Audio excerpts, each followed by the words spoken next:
আচ্ছা বাবাই, তুমি মাকে বেশি ভালোবাসো নাকি বাবাকে বেশি ভালোবাসো? দুজনকে। যে কোনো একজনকে বলো, মাকে নাকি বাবাকে? না, আমি দুজনকেই ভালোবাসি। আহ,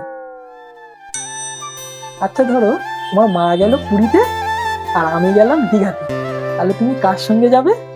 মায়ের সঙ্গে। তার মানে তুমি মাকে বেশি ভালোবাসো। না, পুরীর দীঘার থেকেও বেশি সুন্দর। আচ্ছা ধরো আমি গেলাম পুরীতে আর তোমার মা গেল দীঘাতে, তাহলে তুমি কার সাথে যাবে? তাহলে আমি দীঘা যাব। এবার দীঘাতে যাবে কেন? পুরীতে একবার মার সঙ্গে ঘুরলাম, আবার তোমার সঙ্গে যাবো। ये भगवान क्या जुलुम है। তুমি না সত্যি বাবা, তোমার দ্বারা কিচ্ছু হবে না।